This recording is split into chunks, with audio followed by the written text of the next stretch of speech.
5, ladies and gentlemen, and it is the morning of the exam. The annual Breakfast with Richey broadcast is back. Okay, so this exam, they put it at 8 a.m. for a long time, and we are back. I can't be happier with that. So as far as that goes, ladies and gentlemen, we are going to be having a little review. We've got people on YouTube. I'm going to be coming over the YouTube chat every once in a while, see what's going on there. Loki's ready for that AP Euro. We got Renee Descartes in the chat. All right, so and then we've got our we've got our day ones over here. Lauren's gonna cry, I tell you, when she gets that one, but no, that's all right. I kid. All right, ladies and gentlemen, watch her make a 5 and just throw that in my face. We're going to shout out to Mr. Yurchak before we get out there. And Matthew's ready for the test. Bailey wants a shout out. Miss Britt, we love Miss Britt. All right, so we're about to get to some questions, ladies and gentlemen. Now, remember, I'm going to occasionally be getting on Instagram and on the TikToks, okay? Because the reason we started late, I put my new Napoleon rap on the TikToks. It is ready to go. So it's out there. Y'all go show that some love, make a comment, share it with your friends. We need to get that thing circulating because the TikTok algorithm, if you just get on TikTok now, if I've been helpful to you, get on TikTok, like that Napoleon rap, circulate it, repost it, share it with your friends, comment on it, make sure it gets some engagement so that the Chinese Communist Party knows that we got to get this out quick, okay, because that exam's about to start. So as far as that goes, ladies and gentlemen, and remember, put your questions in on Crowdcast and upvote, okay? So as far as that goes, we're going to go ahead and get started. So when we think about some economic history, we've got a question from S-Volt. Now, remember, I will be doing Instagram and TikTok shout outs here and there, so remember to follow if you haven't already. So economic changes, okay? So first of all, when we think about, Europe in 1450, we think about feudalism in a largely agricultural economy. One thing that we can think about here when we're considering Northern Renaissance art is if you look at Bruegel's The Harvesters, okay? So let me just run over and let's take a quick look at The Harvesters, which is a great example of Northern Renaissance art. By the way, remember we had the premium art review last night, so if anybody's wanting to look at that, I've lowered the price of those LEQ, multiple choice, and art reviews to $10 for all 3 of them, especially if you're on like the West Coast or something like that. If you're on the West Coast, you shouldn't be awake. But as far as that goes, we did our art review last night, and you see the Harvesters, okay? And this, of course, is a piece of Northern Renaissance art, which means that just like all Renaissance art, remember, comparison is about similarities and differences. So when we look at all Renaissance art, linear perspective, the 3D on a 2D surface. The realism, this is meant to look real, as if you're just standing on a hill looking at these folks. Now, one thing that I want to make sure when we're talking about economics, please don't be one of those students that if there's a question about women that says that all women did before the 20th century is just stayed home and cooked and cleaned. In an agricultural economy, women are out there working with the men, okay? The cult of domesticity is something that's really like a 19th, 20th century kind of thing, okay? Like mid to late 19th century, 20th century, the idea of the woman, keeping the house and everything. But with this, we see here that men and women are working, they're doing their respective jobs. Men are out there, doing the actual reaping, and then the women are gathering. But agricultural labor, men and women are working together. And also, when we think about, this economy here, that they're not going to work. When you think about the factory system coming around during the Industrial Revolution and the idea of going to work at a factory, or if you're bourgeois going to work at the office or something like that. You would go and work in the fields there. You'd go to the blacksmith shop, wherever you were going to go. Now, also, we see that, this was a time when they still had, this medieval kind of way of thinking about agriculture, where all of you've got common fields, common pasture. Everybody's sheep and cows and pigs are going to be in the same area. Now, what we start to see during the British agricultural revolution in the 1700s, we're going to see some of this in the 1700s. We start to see the enclosure movement. This idea that remember those gentry fellows that bought up lands when Henry VIII was selling the monastery lands. And what we see here is a trend toward the enclosure movement, is putting fences around your individual land and taking individual responsibility and turning agriculture into something of a business on liberal terms, commercial agriculture.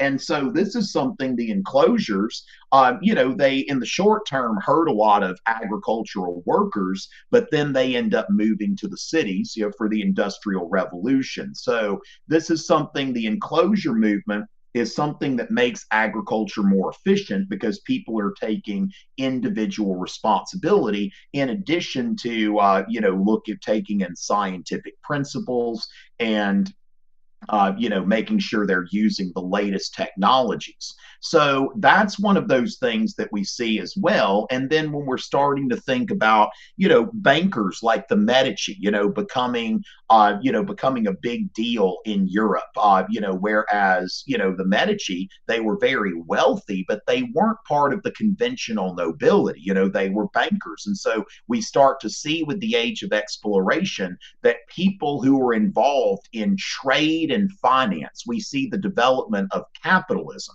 Capitalism is a type of economic system that focuses on money changing hands, goods changing hands. Your wealth is about how much capital you can generate, not about how much land you own. So we see that commerce, if you think about the Dutch Republic, that commerce is taking precedence over traditional agricultural economies. So that's something that I would say is important. And then when we think about the Industrial Revolution, in the mid 18th century, shout out to Mr. Smith. We've got some stuff going on there. We got some teachers wanting shout outs and stuff like that. So great. Ethan low key right over there. So, that's one thing, of course, when you get to the factory system, this idea that, more people are working in factories rather than working in their own little shops, or, something that they own. We start to see, and of course, that's what Marx thinks is going to lead to a revolution, is this idea that you've got so many people that the labor is, people are providing labor for goods that they don't own, back when you used to be the village blacksmith or something like that. So those are a few things that we can kind of start off there talking about trade. And somebody is asking here, looks like Andy is asking about what are the most important dates to know. Okay. Mr. Kohan, the goat, you're not screwed, Sophia. You're not screwed. Go cook that thing. All right. So as far as that goes, we talking about the Berlin conference over there, Conman Cam. All right. So let's go ahead and let's think about some dates. Okay. So what I'm going to do here is I'm just going to rattle off dates that come to my head. Make sure, if you got a pen and paper, that kind of thing, let's go ahead and kind of think about that. But first of all, I would say 1453, the fall of Constantinople. That is when the Ottoman Turks take Constantinople, and that disrupts the global trading system, okay? Because what happened is, when you think about the age of exploration and contextualizing, okay, what if people always ask, what if I need to use pre-1450 in order to contextualize? And my answer to that is, one of those things that you can use is the fall of Constantinople and how in the Middle Ages, these luxury goods. Now, remember, I like to talk about the three S's: spices, silks, sugar. Okay. Almost like I'm speaking some parcel tongue, like Lord Voldemort or something like that. So, as far as that goes, and you know what, I'm actually kind of curious. I'm going to ask y'all in the crowdcast, what Hogwarts houses, do we have here? So the thing is that the three S's, spices, silks, sugars, they went on the Silk Road. And so, they would go to Constantinople and then they would go to the Mediterranean. Okay. So if I misspell a Hogwarts house, I don't think I have. But I'm trying to do two things at once. But let's see what we've got here. As far as the folks that are here, we're going to go ahead and put that poll up there on the crowdcast, just wondering what Hogwarts houses are represented. So 1453 is a big disruptor because all of a sudden the Ottomans are in Constantinople, which today it's called Istanbul, but they continued to refer to it as Constantinople for some time because the Ottomans were really actually excited about taking over the Roman Empire. So as far as that goes, Istanbul is officially is really kind of a post World War I development as far as that being an official name.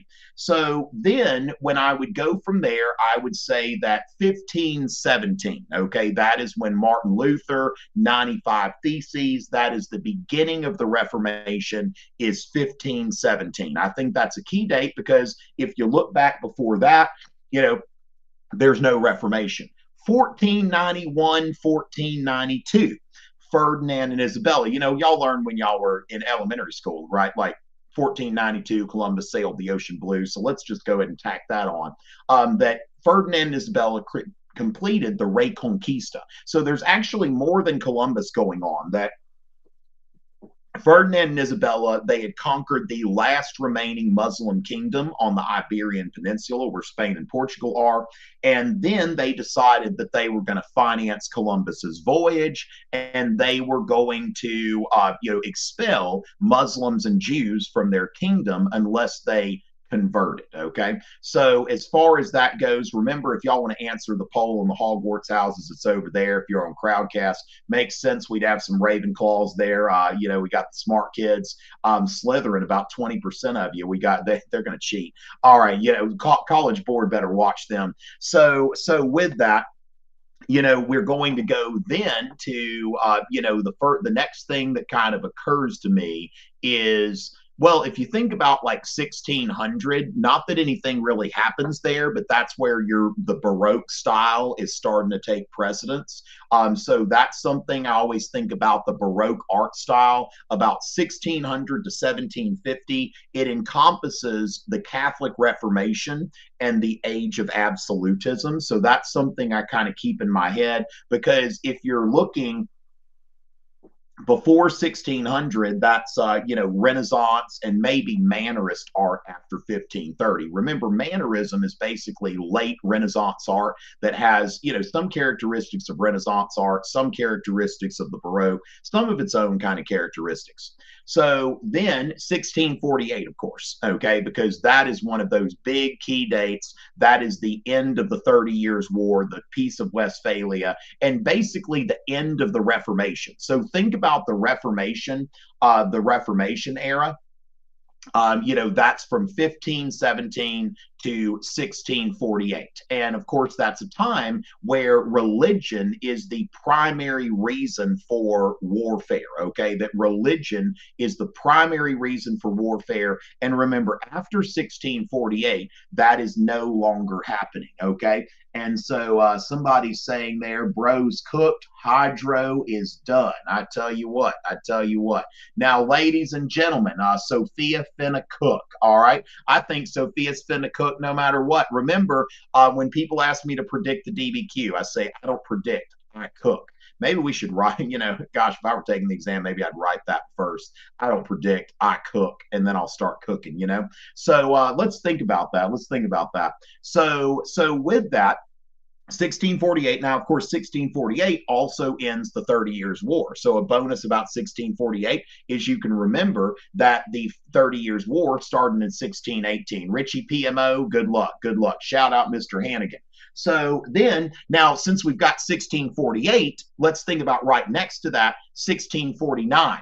Charles I beheaded. Okay. So now this is something that's very important too, because when we think about the English Civil War, which had both religious and political causes, the English Civil War kind of represents, also part of that last war of the Reformation. England doesn't really participate much in the 30 Years' War because they've got their own problems. And so if we think about 1648, Peace of Westphalia, 1649, Charles I, and then we go back 1618, defenestration of Prague. That's a free date because we have the 30 Years' War, right? So with that, what's great about that is the 7 Years' War didn't actually last 7 years, I don't think. Because you got like the French and Indian War starting a little before that. The 7 Years' War, I think, was longer than 7 years. The 100 Years' War is just an estimation, right? The 30 Years' War actually lasted 30 years. How about that? So 1648, I think, is a very important one there. If you want to think about 1715, which is like basically the end of the era of Louis the 14th, the Treaty of Utrecht. As the Dutch would say it, Utrecht. Okay, I mean, I love a good Dutch accent, ladies and gentlemen. So as far as that goes, 1715, I would say that's an optional, but it's helpful. Okay, that is something where it basically ends the era of Louis the 14th, like that, or if you want to say 1714, whatever. I mean, it's just like, estimations. Now, as far as, when we think about 1700s, 1789, okay, 1789, of course, yeah, the Treaty of Utrecht's actually like 1713. So one thing, just remember, as far as what I'm talking about there, we want to think about sometimes it's not about, okay, actually signed in 1713 and 1715. Okay. So 1713, 1715, and in the end, 1714. Louis the 14th. Okay. So Louis the 14th died, 1715. But again, it's not so much. So if you can remember Louis the 14th, 1714 ish. Okay. So basically, this is wrapping up. Louis, you can't just wrap him up in 1 year. It has to be, there were two versions of the treaty. So I think that's important. 1789, that is the beginning of the French Revolution. Okay. So as far as that, the French Revolution starts in 1789. It goes through 1815. Napoleon. Okay. So as far as that goes, we've got, Ravenclaws are running the show here, which it makes sense that you'd have, your A-push students would be a lot of Ravenclaws. My house, Gryffindor. I tell you what, not a lot of brave folks. I think y'all are scared this morning. So, what document, Hart? Will just be a little more specific because I've got a lot of documents. I don't hate Louis the 14th. What is this hate? What is this hate? And you know what? If people are going to hate on Louis the 14th, so let's just go here, ladies and gentlemen. And y'all want to hear the WAP parody? Let's see. Y'all wanna hear my WAP parody?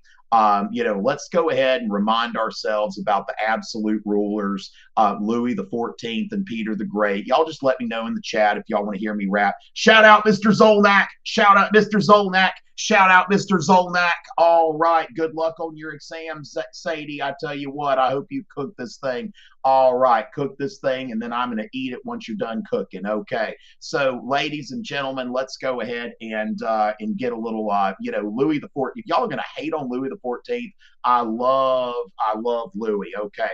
I tell you what.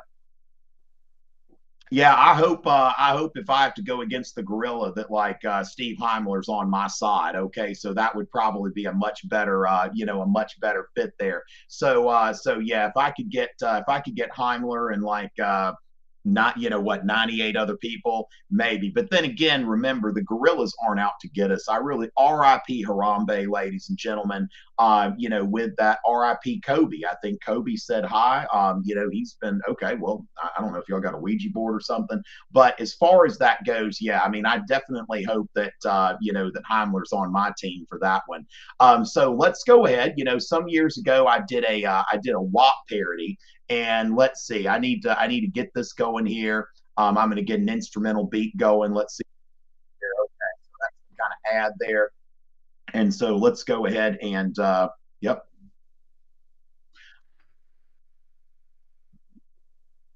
I said certified king. Look at all that bling. Absolutely, no one's kissing my ring. Woo! Yeah, yeah, yeah, yeah. Yeah, I'm ruling France, so absolutely. Got no time for Huguenots. Ruling absolutely. All this sovereignty I got, ruling absolutely. In fraud, don't try to charge, shut him down. It wasn't hard. After side built a new place, I run a test like a credit card.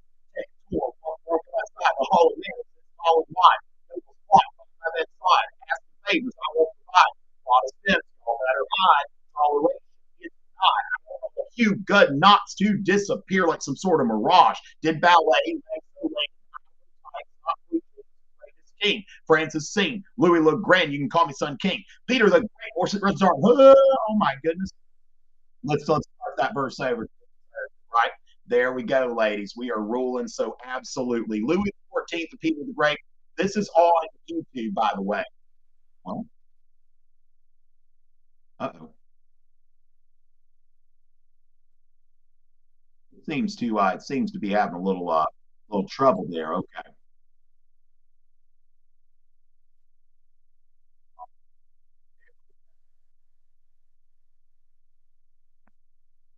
You know what? Oh my goodness. Peter the Great Russian Tsar might have heard of me. Waterport, yeah, that's what I want to see. European tour going west, want to come with me. I'd rather die than have a noble run at me. Shave that beard, show me them lips. Better grab a hammer because I'm building ships, sailing down an asshole for a campaign. First couldn't hold the place. After I came, I got a warm waterport, ruling absolutely. Where's your fashions in my court? Ruling absolutely. Yeah, that's the end that book you're reading. Ruling absolutely. Well, ruling absolutely. When it comes to King Knight mediocre in Western Europe, I'm power I'm right over. Bush House, Treaty of Dover, Charles needed money, he was dead, and all those mysteries through his head. I think you know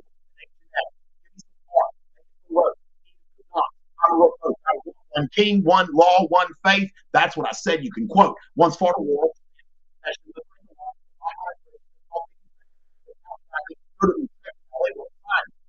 Russia without season, tax beers, revenue on receiving, Orthodox Church, religion I believe in, struck, rebelled, and even on some of that court was cold. Take out the freezer. The traitors hang and my axe hang. You rebelled against me. Like, hey, come to Russia. Yeah, yeah, yeah, yeah. Yeah, we out here ruling absolutely. Got no time for Huguenots ruling absolutely. All this sovereignty we got ruling absolutely. A patriarch ruling absolutely. Ruling absolutely. Stop, ruling absolutely. All right, ladies and gentlemen. Woo! I tell you what, that's one. I had a oh, okay, interesting. All right, that's woo, that's is that an advertise? That's sponsored. Okay, like first thing on my thing is like, how gay are you? Okay, all right, I'll take that test later, I guess. Okay, so let's see there, ladies and gentlemen. YouTube is getting interesting over there. So as far as that goes, ladies and gentlemen, so we're going to let's go ahead. All right, we got some folks passing. Let's talk about the chat. So the Peace of Westphalia. While we're talking about this, 1648. While we're doing dates here, Victoria wants me to elaborate on that. Okay, 1648. Peace of Westphalia. Now, the 30 Years' War wasn't a war that was necessarily conclusive, as far as like somebody obviously won or lost, but it did set up some things. The Habsburgs definitely lost some clout because of this war. That basically the power of the Holy Roman Emperor is basically, whatever was left. Was basically gotten rid. The Holy Roman Emperor after 1648 is just a largely ceremonial position, and it hadn't been an absolute power kind of thing even before that. Remember that Charles V had to allow the Peace of Augsburg, which said that the local princes and rulers could decide the religion within the Holy Roman Empire. Remember, there's that handout, Religious Toleration in the Reformation. You can just Google Religious Toleration in the Reformation Richey, and that handout will show up where I go into religious toleration, the Reformation. Now, one of the things that the Peace of Westphalia does is it allows the freedom of private worship no matter where you are in the Holy Roman Empire. So, and it says that the princes can choose either Catholicism, Lutheranism, or Calvinism. The earlier Peace of Augsburg said you got two picks. Catholicism or Lutheranism. So the Treaty of Westphalia says Catholicism, Lutheranism, or Calvinism, okay? Because the Prussian, the Hohenzollerns, the Frederick William, and Frederick William, all those guys, they were Calvinist, okay? So now you can choose Calvinism. The Dutch Republic, which had basically kind of de facto won its independence from Spain before that in the so-called 80 Years' War. The Habsburgs finally recognized the independence of the Netherlands, the Dutch Republic, and France is basically set up to be an ascendant power. When we think about the result of the 30 Years' War, 1648, that's why I mentioned 1715 is kind of a good date to kind of think about. 1713, 14, 15, whatever you want to say. That Louis the 14th is going off stage 1715. So when we think about 1648, we see that it's starting to, you go into that era of absolutism and the age of Louis the 14th. Okay, so that's something that is, that is important. So with that, Richey, do you mow down the ops here and there? And so with that, as we go through there, 1789, beginning of the French Revolution, 1815, that's the fall of Napoleon. Of course, 1848, the revolutions of 1848. And what we want to do is we want to kind of think about 1815 to 1848. That is the age of Metternich, okay? This is the age of the concert of Europe. Things are comparatively calm compared to how they were in that 25-year period, before that. So we think about 1815, 1848, that's about what? If I'm doing the math right, a 33-year period. And if you compare that period to the 25 years before it, with the French Revolution, Napoleon, it was a period of relative calm, okay? So the age of Metternich, that time of the concert of Europe and the conservative order. So I tell you what, Tung Sahur, A-Push is having a hard time. You tell Tung, Pixter, you tell Tung that this evening I'm going to be pivoting to A-Push. As soon as y'all start your exams, I'm going to be doing A-Push every night at 8 p.m. Eastern, okay? So we're going to be going into A-Push mode. You tell Tung Sahar, I'm coming for you, okay? I'm here. So with that, ladies and gentlemen, we then go to, from there, about 1870-ish, that's an ish date, about 1870 is when you start to see the age of imperialism. That's where, another thing, if we're thinking about just kind of not something specific happened, but around 1850 is when you see like the Crystal Palace and the beginning of the Second Industrial Revolution, the Bessemer process. If you haven't looked up, if you don't know the Bessemer process, go ahead and Google the Bessemer process, okay? That's something that'll help you in A-Push as well. Remember, those of you taking A-Push next year, I'm going to be here for you, all right? Because I do A-Push too. So as far as that goes, Lauren, it's it's going to be all right. I tell you what. Shout out to Austin McPherson. I'm not sure it's a written test, right? So going from there, that we are going to I tell you what, I think y'all are starting to make up stuff. Okay, so with that, ladies and gentlemen, we get into like 1850, the Second Industrial Revolution around 1850, 1914, around 1870, imperialism, and then of course 1914 to 1918, World War One. You've got then from there 1939 to 1945, World War Two, and then we would also note 1989 is something important there. Now, think about this. So 1989 is the so-called Velvet Revolution, right? That you see the Eastern Bloc, the Soviet-backed governments in the Eastern Bloc fall in Czechoslovakia. The Berlin Wall falls down, Poland, the Solidarity Movement, all of that, okay? So that's in 1989. Now, bonus, 1989 is the fall of communism in the Eastern Bloc. 50 years before that, founding of NATO. Okay, so NATO, 1949, or 40, I'm sorry. I'll tell you what, let me get some more coffee in me. So NATO is founded in 1949. And then the Velvet Revolution, which brings down the Soviet-backed governments in the Eastern Bloc. They call it the Velvet Revolution because velvet is soft, right? Velvet is soft. There wasn't any fighting like the Soviets. That was kind of part of Gorbachev, with the glasnost and perestroika. Remember, glasnost, openness, glasnost, you can see through it, right? Glasnost, you can see through it. Openness.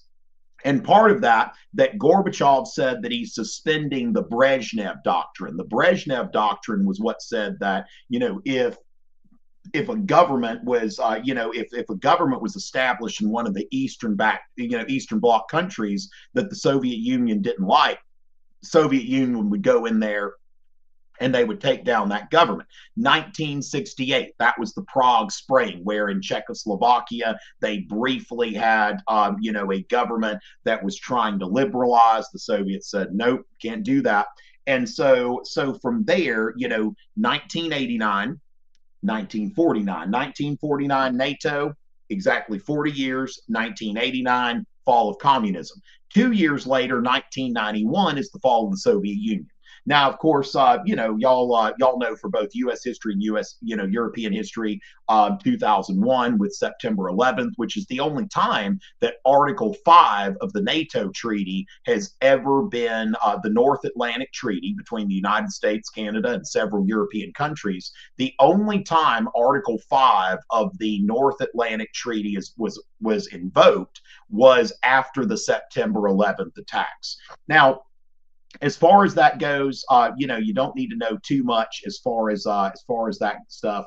So with that, let's go ahead and I tell you what, Tucker, I love you too. I love you too, and I'm glad you feel better for this exam. I hope you're ready to cook. Now, as far as that, I think we're probably about ready to, for some shout outs and that kind of thing. Remember, I'm going to be on the TikToks. Okay. So I'm going to be on the TikToks and all of that stuff. So with that, let's go ahead and kind of figure that out here. So let's see. I'm going to go on the TikToks. Remember that Napoleon rap is on the TikToks. Okay, so if y'all can just take a moment to help boost that, give it a like, give it a comment. Again, let the Chinese Communist Party know, like, this is helping me in AP Euro, that kind of thing. Let the Chinese Communist Party know that they need to circulate this thing. Okay, and thank you for just cuz _321, Brielle, Zoe with a heart with a little less than and 3 heart, Emma, dash Jane, Danny P, Ash, Sam the 67492, jellyfish in a car. Wow, that's an interesting combination. Bray period 8V, Tren Heart. Okay, so ladies and gentlemen, again, just make sure. Thank you so much. Hello, H1234. You know what? I'm going to also shout out to commenters on the Napoleon rap video. Do love Ava Claire, Tren Hart, Lauren. Is that a magic 8-ball? I didn't realize they made magic 8-ball emoji. Where have I been hiding? Okay, we've got Emma, which with upside down M's. Evelyn, thank you so much, ladies and gentlemen. Emma says, my goat, you're going to get me a 5, but she's not even following me. So we'll see. We'll see. All right. So, ladies and gentlemen, Emma loves me, but, but she's not following. Okay. But but not following. I'm just going to say, but not following me. LOL. Okay. So we're just going to let her know that she loves me, but she's not even following me. Shout out Emma Frost, Spider-Man, and Invisible Women. Okay. So as far as that goes, ladies and gentlemen, the People's Republic of China, the republic that's not actually a republic, because remember, in order to have a republic, you've got to, you got to vote and that sort of thing. So with that, excellent. I tell you what, in U.S. history, those of you going to take that, I'm looking forward to, to teaching y'all next year. Remember, on Instagram, I got a picture of Harambe. Rumor has it that double tapping a picture of Harambe can raise your AP score by 2 points. Now, that's just a rumor, but I'd be thinking about it. And when the gorillas come to get you, you say, hey, I double tapped that picture of Harambe. All right. So that's like when I'm like the one man left and the gorilla 1 versus 100. It's like, so look at me. I've been repping Harambe. So with that, the most important topics that aren't in the spotlight. Okay, so Ruben wants to see, and looks like that's pretty popular here. When we're looking at, so let's kind of go on a little walk, kind of, off the beaten path, right? So with that, ladies and gentlemen, so thank y'all so much for those of you. I don't know if we've got new Instagram. Oh, you know what? We've got Marla. Oh, Marla Lippum. Okay, Marla Lippum. I've known Marla for a long time. All right. So as far as that goes, ladies and gentlemen, we've got as far as that goes, we got let's see. I was just an old friend showed up. All right. All right. So with that, ladies and gentlemen, we've got a lot of people. Okay. So with that, that was just, we got L Willie 890. It's Iron Kevin. It's Iron Kevin. I tell you, blood and Iron Kevin this morning. Bismarck, JKT, period, Jade. I know that nothing stays the same. All right, except for that 5 y'all are about to get. Andy Villardo, we got Dania Flores, Graham, Kazoos for life, and Isha Dangal. All right, thank y'all so much. So let's go off the beaten path when we think about what's going on, the Greek independence movement, okay? Now, I don't know, the Greek Civil War, I'm not so sure about that one, but the Greek independence movement, I think that's probably what you're talking about there. That basically, nationalism. Remember, liberalism and nationalism. These are the 2 pillars of the French Revolution and the 2 ideas that Metternich and other conservatives are most intent on destroying, okay? Because they see these as threats to the conservative order. So Greeks, the Greeks, they get swept up by liberalism, nationalism, and even romanticism, okay? Because romanticism, we think about what is beautiful, right? So the Greeks, they appeal to European liberals. So we're going to work in the isms here, okay? So the Greeks in the 1820s, they're appealing to European liberals. We want to be free. We want to have our freedom. We don't want to be ruled by the Ottomans, okay? They appeal to nationalists. We are Greeks. We speak the Greek language, okay? We have the Greek religion, the Greek Orthodox Church, okay? We have our own Greek culture. We've got our own dances. Never mind that the Greeks and the Turks basically eat most of the same food, but just call it different stuff and all that. It's so funny. I haven't been to Greece, but I've eaten a lot of Greek food, but I've been to Turkey several times. And, the Turks and the Greeks, it's like the baklava and all that. But the thing is, Greek nationalism, they've got their own language. They've got their own religion. They've got their own cultural practices that are distinct from those of the Turks. And so, nationalists, they're saying, look, the Greeks want their own nation. Now, also romanticism, that the Greeks wanting their freedom, it's so beautiful. And then you start thinking about idealizing the Greeks based on kind of leftover remnants of Renaissance humanism, that fascination with Greek, Roman, and biblical history and literature and all of that, right? So we see here, Emmett says, pull up to 700 Washington Avenue, Albany, New York. Is that where is Emmett inviting me to take his AP Euro exam for me? I don't know. Florida shout out in the YouTube chat, ladies and gentlemen. Yo, Emmett, chill on that. All right. So nice stuff going on in the YouTube chat.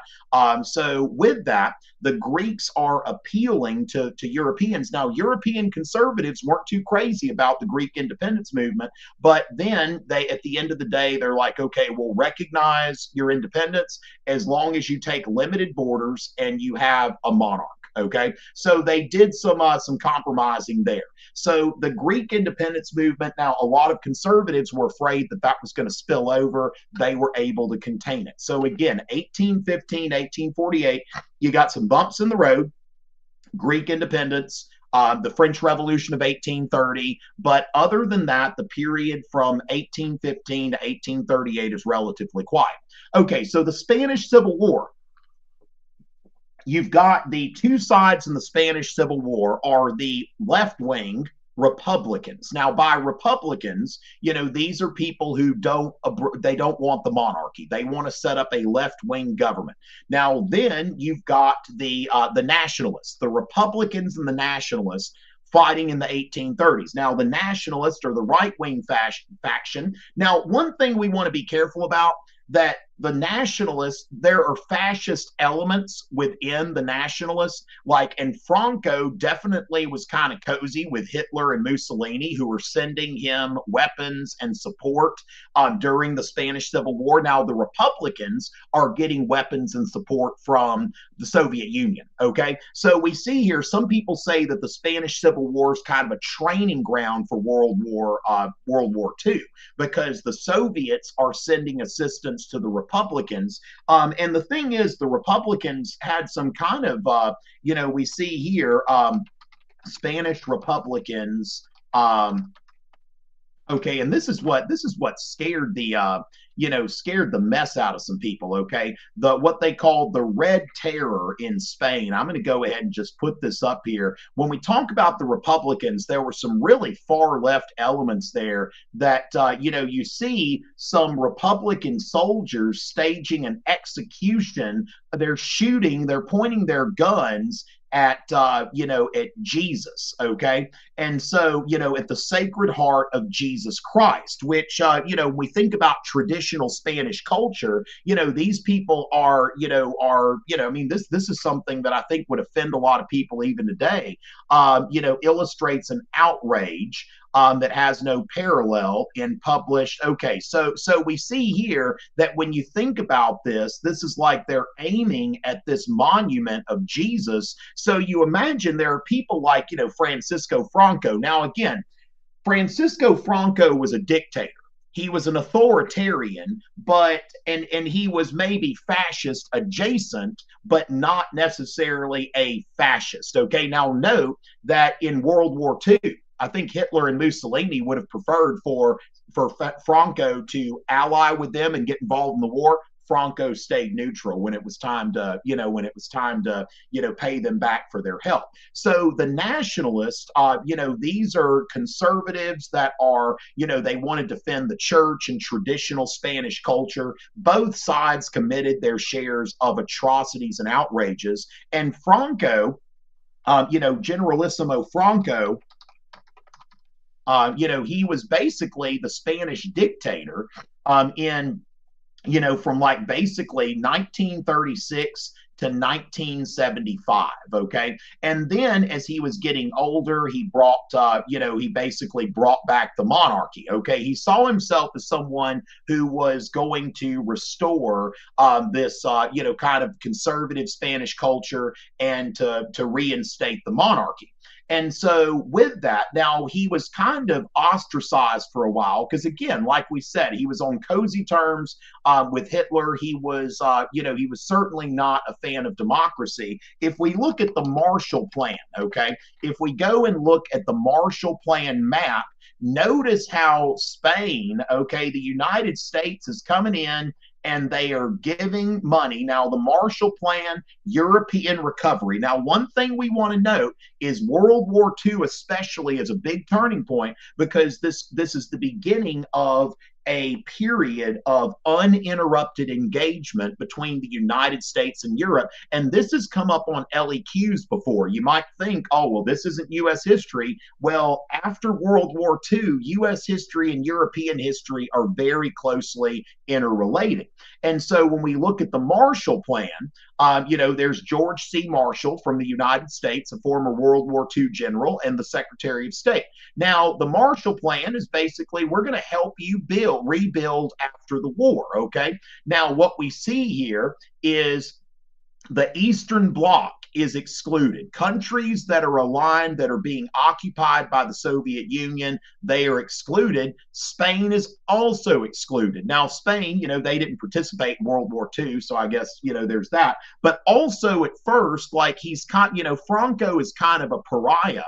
He's someone that, that the United States really doesn't want to get anywhere near because here's a guy that was like on decent terms with Hitler, even though Hitler didn't get involved in the war. Now, one thing that we're going to note there with the formation of NATO, the North Atlantic Treaty Organization, and when we get into the Cold War, what we're going to see is, we're going to see, Spain is left out for a little while, but then we're going to see there let's see, I need to find...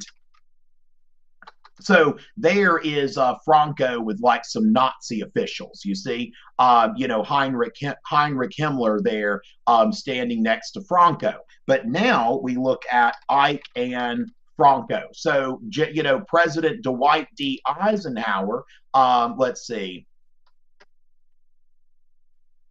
Okay, so yeah, here we see Dwight Eisenhower, the president of the United States in the 1950s, embracing Franco. Now, here's the thing, that Franco was a right-wing, authoritarian conservative dictator, and that's really one of the biggest differences between Franco and Mussolini, for example. Like Mussolini made a concordat with the Catholic Church, okay? So when we look at Mussolini's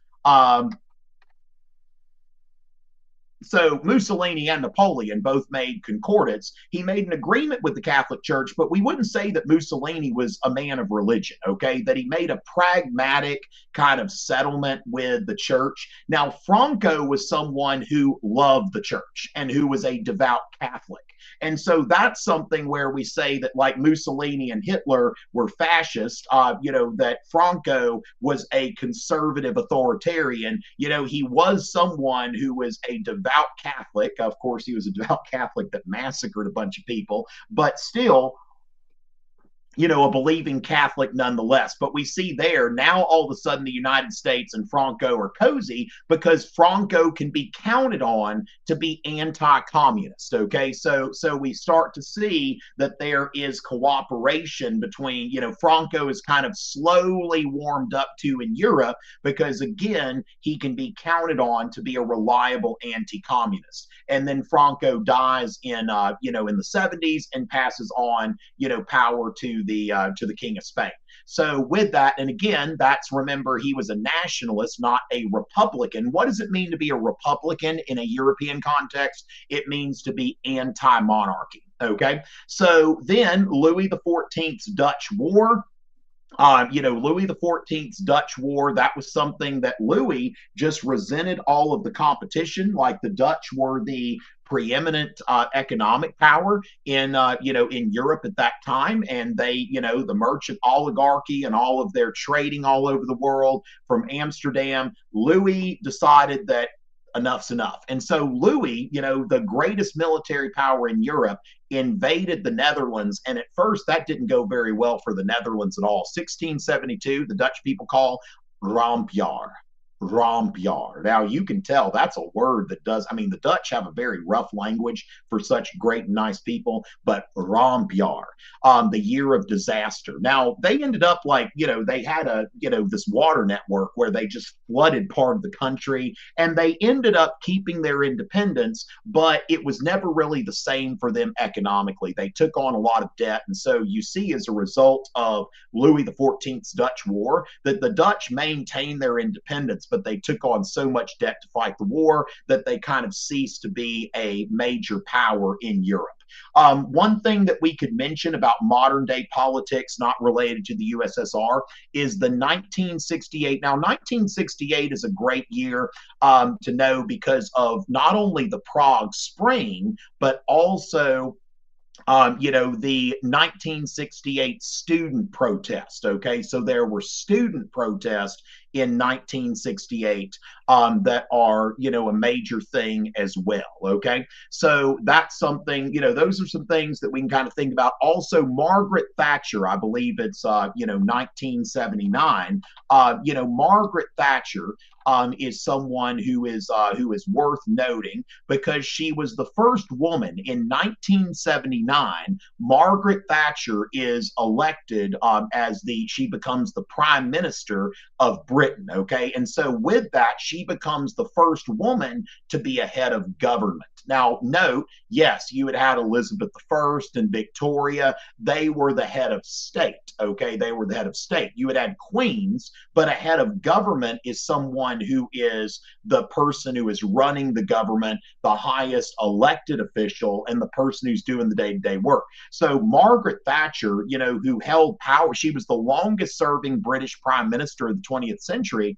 And also this was a time when Parliament was like maybe like 5% women. So it was really an incredible feat to see that a woman could rise to that level in politics. And so this is something that was a big step. Now, also, kind of ironically, she was a conservative. Now, when we say conservative, it's one of those things, economic liberalism, but culturally conservative. So she wasn't somebody like in the sense of the second wave feminist movement, which is about having access to professional employment, doctors, lawyers, professors. Having access to political office, being treated equally in society, not being sexually harassed at work. That's something that, Thatcher kind of fits into. But at the same time, Thatcher, was someone who held culturally conservative opinions, whereas a lot of times we associate the second wave feminist movement with, something more left of center.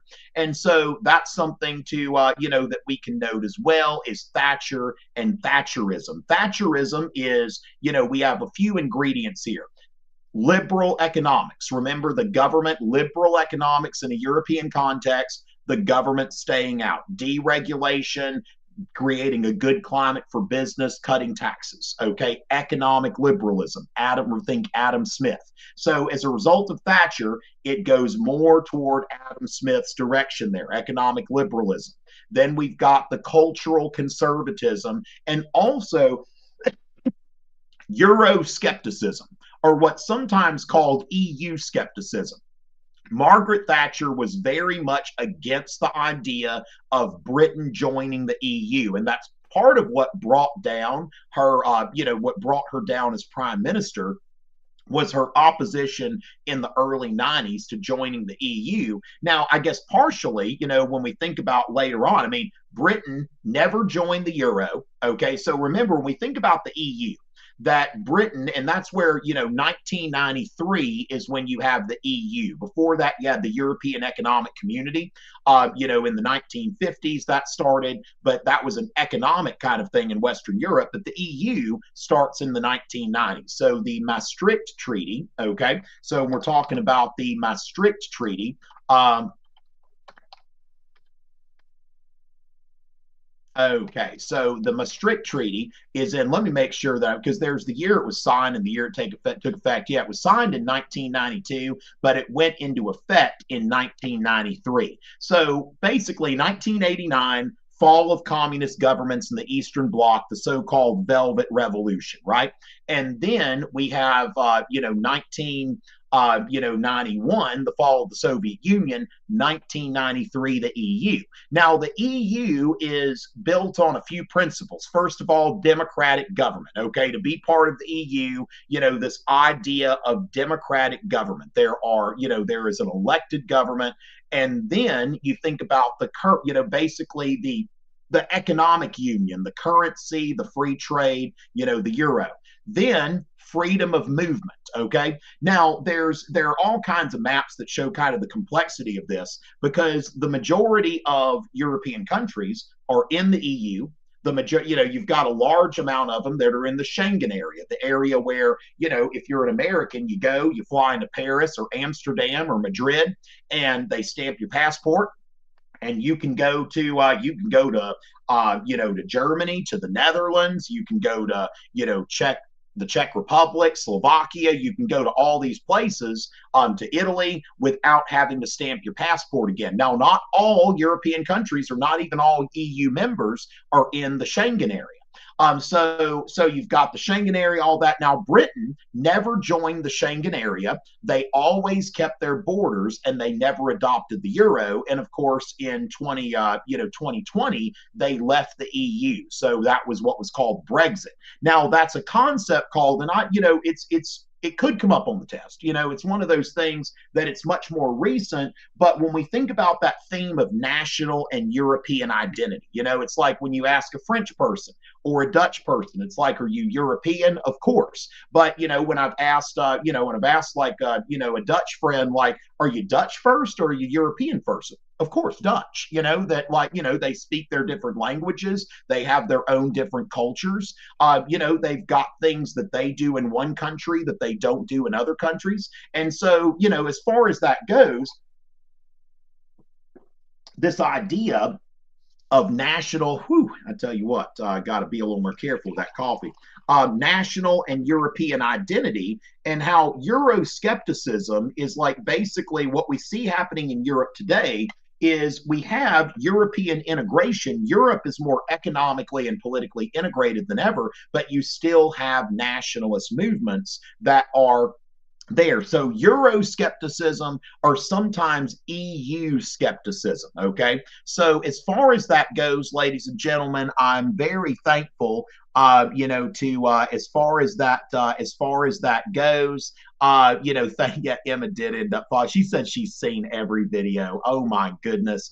We've got hello, hi, 1, 2, 3, 4, number one fan. Liv says that the Napoleon rap is fire. Dr. Brewer, okay, I tell you what, Dr. Brewer might be a real teacher. So let me see about that. Maybe we'll, I don't know if they were even followed, but you know what? We're just gonna do it. We're gonna do it. All right. So with that, and post it, and if you get a 5, all right, I tell you, Emma, I'm looking forward to seeing that 5 post. I tell you what, Pierce the Emma. Okay, so there we go, ladies and gentlemen. So the TikToks, I tell you what, let's make sure that that Napoleon rap gets out there. Thank you, Marley and Sammy and Abby, for the recent follows. Remember, go ahead and ask me about your your teachers and all that. I mean, I'm glad to give some shout outs. Let's go to the YouTube chat real quick, see what's going on there. Somebody's getting a 7. Okay, that wow. Somebody's getting a 7. And so with that, who is this Tung Sahur?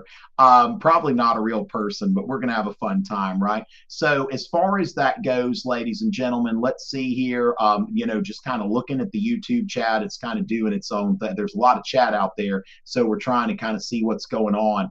Of events outside evidence. No. So as far as that goes, we've got somebody in the YouTube chat asking, do I have to remember dates in order to use outside evidence? No. For example, if you use, like, let's say you have a DBQ on the Cold War era, and you use the Marshall Plan as outside evidence. You don't have to know that the Marshall Plan, what, I think 1848, you don't have to know the exact date of the Marshall Plan. What you need to do is you need to describe the Marshall Plan, that the Marshall Plan is a foreign aid program, sponsored by the United States after World War II. Remember, the purpose being to rebuild Europe and also making sure that Europe does not fall to, European countries, remember where their bread's buttered. The Western European countries, as well as Greece and Turkey, remember where your bread's buttered, and remember that that you don't need to go to communism, okay, because they don't have money like we do. All right, that's basically the Marshall Plan, right? So you don't have to know the exact year to use something as outside evidence. What's important is you are descriptive. I always tell students that outside evidence should be 2 sentences. I always advise students 2 sentences for outside evidence, 2 content-rich sentences to make sure that you are, to make sure that you're being thorough enough. Because a lot of times students write 1 sentence, it's not enough.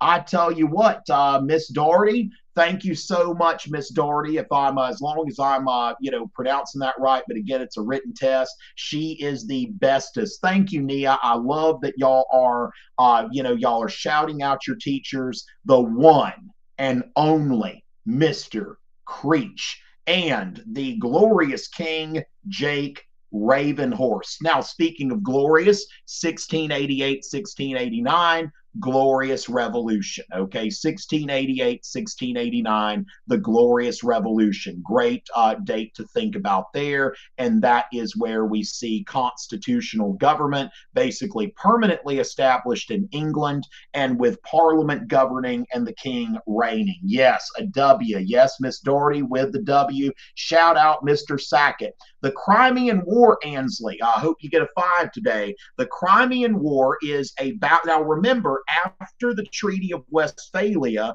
wars moved from religion to the balance of power, okay? Religion to the balance of power.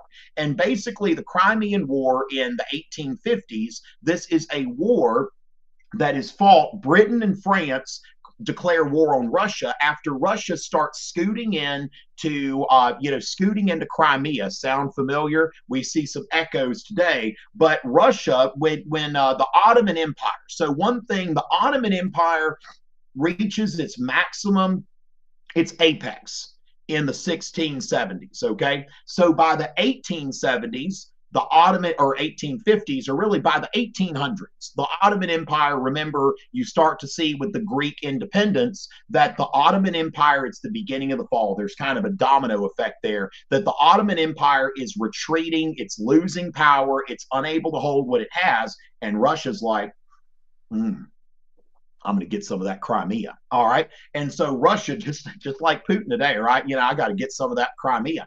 And so with that they go into Crimea, and Britain and France say that's going to throw off the balance of power. We don't want Russia to take advantage of Ottoman weakness and have, too much here in the balance of power. So Britain and France jump on the side of the Ottoman Empire. Again, it's a balance of power war.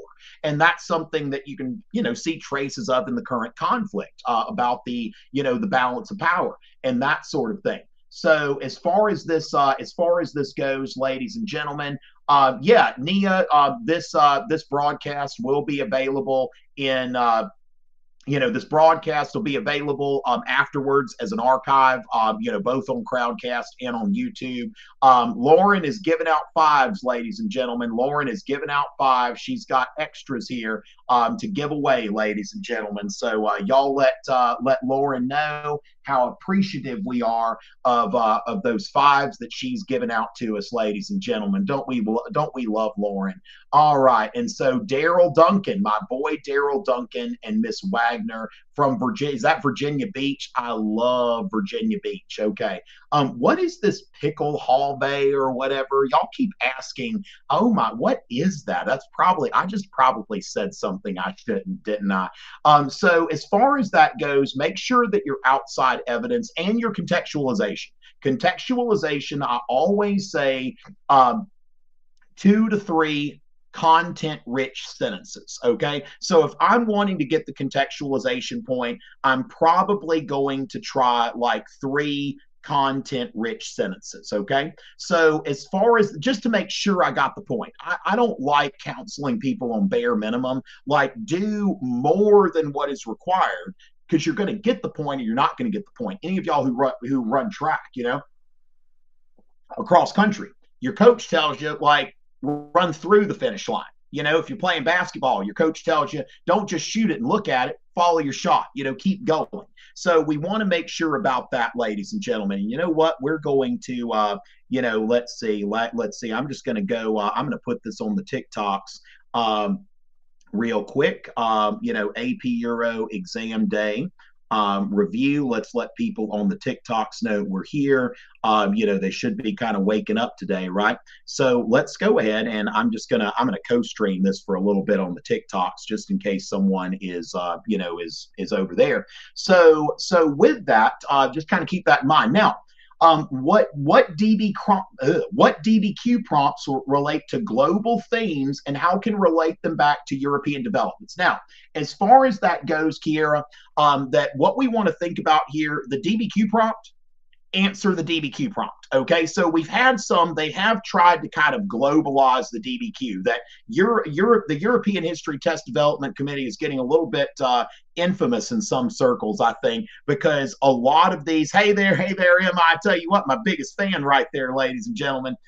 So as far as that goes, that they've really started like wanting to put the DBQ outside of Europe. It's like, I wish, if I had an audience with the Test Development Committee, I'd be like, hey, Europe, it's here. Okay. It's here. It's not here. It's not here. It's not in Haiti. It's not in India. It's here. But here's the thing that we want to think about here, that it's really the DBQ is not really about when they do that.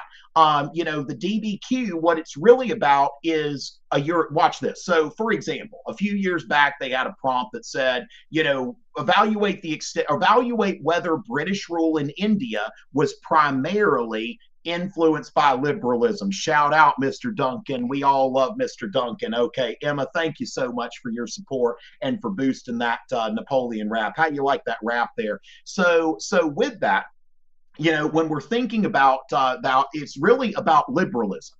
It's not about India. This is what you got to do in your brain. Don't think about how we bring it back to Europe, so to speak, because when it's there, the prompt is not about India. India is just the exact setting. And so British India, they're saying, look, it's about liberalism. So write about liberalism, contextualize with developments about liberalism and Adam Smith and John Locke and that kind of thing. Now, check this out. Speaking of Adam Smith and John Locke, that when the one that they did, I think last year on the Haitians, which actually I mentioned the Haitians in my rap. Emma knows that on the TikToks. Now, those of you on the TikToks, remember, I'm also on my YouTube channel, youtube.com/Tom Richey. Okay, you got the exam in 2 hours. Estefania, I think that's awesome. So with that, let's go ahead and kind of think about, like with the Haitian DBQ, it's about Enlightenment values. It says, was the Haitian Revolution about Enlightenment values, or was it a response to the conditions of slavery? Well, here we go. I'm going to put my Enlightenment cap on. I don't need to bring this back to Europe because the Test Development Committee, although it may seem weird that they've got these DBQs that don't take place in Europe, they're basically looking at, think about it as the history of European ideas around the world, right? Because when we think about that, I mean, you go to Pakistan and India today and they're playing cricket. Like, the British sport of cricket is more popular on the Indian subcontinent than it is today, even in Britain, okay? Which is really funny to think about because it's like Western culture, American culture, Western culture, all of this has been really globalized. And so when you think about this, there are elements of the Haitian Revolution that were driven by the Enlightenment, okay? And so with that, ladies and gentlemen, just understand, I don't have to bring it back to Europe. Whatever the DBQ is, answer the prompt. No, you're not. You don't have to be sorry, Viv. Hey, AP Euro, watch this. Viv is asking about this. Now, I want everybody here to know, A-Push, I am here for you, okay? So if you are taking A-Push this year or next year, I am here for you, okay? But I also teach A-Push. As soon as students start taking the Euro exam on the East Coast, I'm going to be going into A-Push mode. I'm broadcasting for A-Push, 8 p.m. every night, Crowdcast YouTube channel. Let your friends in A-Push know Tom Richey has not forgotten about them. You know, this Van Gogh is about to be taken down, and in about, less than 2 hours, this painting's going to be taken down. Washington's going to cross that Delaware. A-Push, I'm coming for you, and I love you too, Dom, and I love your teacher. So with that, you know, going into this, just answer the prompt, whatever the prompt is. Everything about the DBQ serves the prompt. Okay, so with that, don't keep asking about the prompt. I don't predict prompts, I cook. Okay, that's the thing. Don't predict, cook. Don't think if the DBQ is about this, I'm going to do better than if the DBQ is about that. There are 4 out of 7 points on the DBQ that can be earned without knowing really anything about it. So you're just like, I don't know anything about the Haitian Revolution. So that's something there that it's no big deal, okay? Because you can actually go and say, look, I know about the Enlightenment and I can read documents, and there you go. So the thing about the Haitian Revolution, it wasn't about the Haitian Revolution. It's about the European Enlightenment in Haiti. And then, you know, the Indian subcontinent, British India, it's not about British India. It is about what's going on, you know, with liberalism. Okay, so again, just answer the thing. So with that, ladies and gentlemen, revolutions of 1848. Those of you asking for the revolutions of 1848, just type in YouTube, Tom Richey, revolutions of 1848. It's a 5-part lecture. Watch the first part. Watch the first part if you're thinking, especially if you're not on the East Coast, you know, excuse me. So I'm going to be here for at least another hour or so. But once I'm done, if you're wondering about the revolutions of 1848, I have already, already done that. So with this, somebody is wanting to co-host. You know what? Let's go ahead and invite. I mean, I don't really know my way around the TikToks, okay? But it's really interesting. It's really interesting. So let's go ahead and we're going to, what is a co-host there? We're going to go ahead and we're going to say, there we go. There we go. So we're going to just, we're going to have a little co-host there, and we'll, we'll just go with that. Why not? Why not? I'm kind of learning the TikToks, ladies and gentlemen. So we're going to see about that. Oh, we got somebody. Okay. All right. What have we got going on over here? All right. So we got, yep. All right. So as far as that goes, ladies and gentlemen, I don't know what's going on with the TikToks. But anyway, with that, ladies and gentlemen, don't predict the prop, cook. All right. These ladies over here are cooking. Y'all are cooking. Y'all about to cook that DBQ, aren't y'all? Y'all about to cook that DBQ. I tell you what, the TikToks are just lit. Look at that. I don't understand the TikToks, but it's amazing.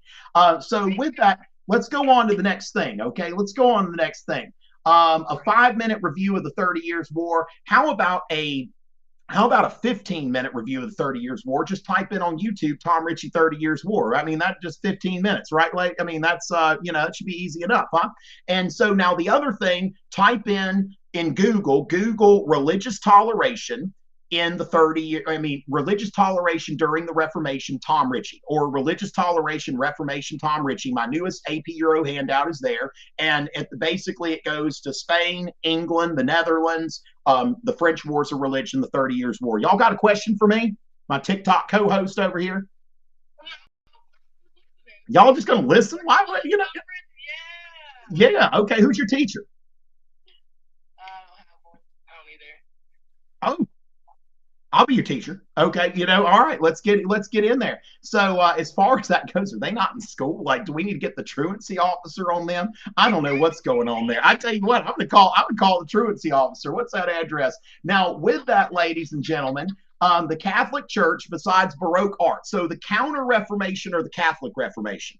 Now, with that, remember that the Catholic Reformation and the Counter Reformation, it's the same thing, okay? Just like, in A-Push, the 7 Years War, the 7 Years War, and the French and Indian War, same thing, okay? No, Andreas, you are not so cooked. Andreas is going to cook. Do y'all agree with that? Andreas is going to cook. Y'all get to respond to those commenters, okay? Look at those commenters, my co-hosts, get on that. So with that, the Catholic Reformation, the Council of Trent. Now I got a little jingle for y'all, okay? The Council of Trent, affirmation of Catholic doctrine, reformation of church practices. Okay, so the Council of Trent, first of all, they get together affirmation of Catholic doctrine. Luther said that there were some problems with Catholic doctrine and belief systems. Luther's sola scriptura, sola fide. The Catholic Church, at the Council of Trent, they're like sola scriptura, sola fide. So basically they're like, no. Anathema. Anathema means basically curse these people. Curse these people, let them burn in hell for all we care if they're going to believe false doctrine. So the Council of Trent makes zero changes, zero compromises when it comes to Catholic doctrine, okay? But then when it comes to church practices, okay, the Council of Trent's like, you know what? Maybe we shouldn't sell indulgences. Maybe we shouldn't, ordain illiterate people as priests, okay? Maybe we need to set up universities, right? And like seminaries for people, right? It's a good idea, right? And so as far as that goes, then we've got the Jesuits, ladies and gentlemen. Ignatius of Loyola says, look, the Catholic Church, and this is one of those things, for every action, there is an equal and opposite reaction. Yesterday was May the 4th. It was Star Wars Day. I hope the 4th, they got what, kittens? Like, what are they doing over there? I tell you, the TikToks get crazy. Y'all about ready to make your own TikTok with the little kittens and remix and do a little dance with them. And so with that, the Jesuits, you think about the Force in Star Wars, the Force trends toward balance. The Force sends whatever will bring balance. So Ignatius of Loyola looks at like Luther and Calvin and Henry VIII, and there's so much op. There's so much op out there about the Catholic Church. And Ignatius of Loyola is like, what if somebody put in just as much energy into defending the Catholic Church as other people are hating, okay? Like, as far as that goes, what if, people who are like, I'm going to get a 1, Grant West going to cook. And so as far as that goes, like, why are we just hating and why don't we just defend the church? And so the Jesuits are created during the Reformation as part of this Catholic counter-Reformation to defend the church. And so that's where Ignatius of Loyola says we got to be educated. We've got to debate with Protestants, not, physical warfare, but with spiritual warfare. We've got to debate the Protestants. We've got to, defend our doctrines. And so that's something that is a key part of the Catholic Reformation. Also, Teresa of Avila. Bernini's most famous work of art is by Natty. So as far as that, so Revolutions of 1848, if y'all are curious about that, watch my video about that. I talked about it last night, but you just type in on YouTube, Tom Richey, Revolutions of 1848. That's it, okay? So as far as that goes, we can just go, we can go with that. So St. Teresa of Avila, Bernini's Ecstasy of St. Teresa. Now, remember, I was telling some folks last night, if y'all want to flex, the Papal Conclave happens tomorrow. So St. Peter's Square, you're going to see all these people waiting in St. Peter's Square. What we want to note here is what's going to happen is that people are going to be gathered in St. Peter's Square, which was designed by none other than Gian Lorenzo Bernini. Y'all knew that, huh? Y'all knew that. Bernini designed, he was not just a sculptor, he was an architect. And Bernini, when we look at the Ecstasy of Saint Teresa, this is something that Bernini sculpted in order to accomplish the goals of the Catholic Reformation. Saint Teresa was a Catholic nun and mystic who basically, it's like nuns, it sounds kind of lame at first glance, right? Because you're going to be poor, you can't get married, it sounds really lame, but when Bernini sculpts the Ecstasy of Saint Teresa, that doesn't look lame at all. I tell you what, that looks like a life, okay? Like she's not missing out she's not missing out on anything, okay? You are not cooked, star person or whoever you are over there. You are not cooked. You are going to cook. So basically, St. Teresa is having this intense spiritual experience. And so with that, St. Teresa is having this intense spiritual experience, and Bernini is also the architect who designed St. Peter's Square. Now, that is Baroque. It is so extra, everything that is Baroque. Like when we think about this, look at those like just these huge, now, you can see elements of classical architecture. It's just turned up, right? Coach Farmer's AP Euro class from Westfield, I love you too. Okay. And so, as far as that goes, if I know absolutely nothing about the LEQ, sorry, okay? Sorry, it sucks to be you. Now, let me just note on that the thing about, that you're afraid that you'll know absolutely nothing about the LEQ. Now, fear is not something that's going to be helpful for you right now. Miss Bautista, thank you so much for your support. Shout out there. Hector, are you talking about like Brad Pitt on Troy, like where he's like, Hector? So the thing is, when you're considering the LEQ and you're scared, what if I know nothing about it? Now, they pick three different eras and three different types of topics. The prompt looks kind of similar on all three, but the thing is, when you do a probability analysis, fear is an emotion. Okay, Mr. Cohan's first period. Now, fear is an emotion. Let's think about it from the perspective of the Enlightenment. Emotions are irrational. Studies show that most of your fears, I think around 85%, check this out, about 85%, and I'm not just making this up, I may be a little off, but as far as they've been able to empirically measure it, 85% of our fears do not happen. 85% of the things that we're afraid of, they do not come to happen. So odds are you are going to know. Sam Clemens, we got Mark Twain over there. I love you. Oh, Mr. Goot, ladies and gentlemen, Mr. Goot, Claire, Virginia Beach, Mr. Goot. Y'all, if y'all have seen my video on the 19th century isms, I tell you what, Mr. Goot's class, the entire Virginia Beach, Chesapeake area community, Mr. Tucker, everybody, like I tell you what, Mr. Goot, ladies and gentlemen, if you're one of Mr. Goot's students, I hope you do Sehr Goot on this exam. Okay, he'd love that I'm speaking a little German, even though I think he's technically Polish. Did y'all know that? Like Mr. Goot is like next time you see Mr. Goot, tell him you heard he's Polish. See what he has to say about that.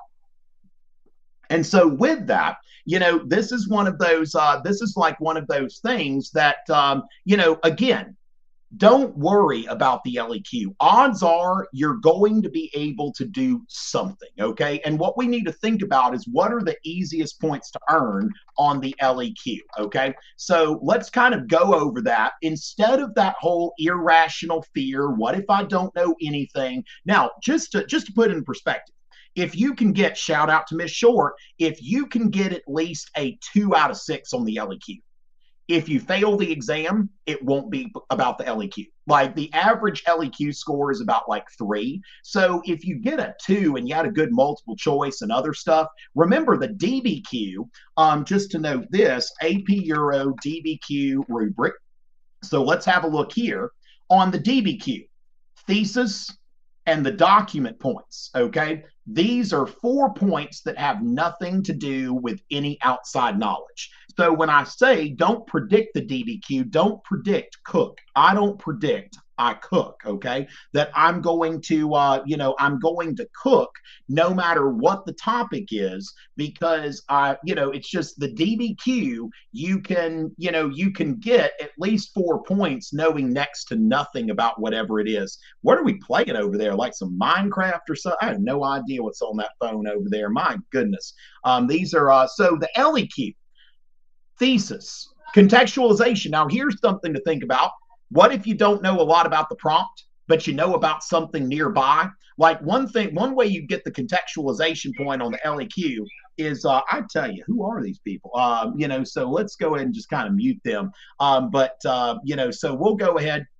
And so contextualization, just write stuff as close to the prompt as you can. And you can probably get, if you just keep writing, the reader might find something that they could give the contextualization point. I'll tell you, I was an AP Euro reader for years, and if somebody went on writing for like 2 pages about stuff that was relevant to European history, you bet I was trying to find something that I could get at least, that sort of thing. Now, the DBQ, you need at least 1 good piece of outside evidence. Remember, I say write at least 2 sentences. Don't just mention it. Make sure you're describing it as much as I can.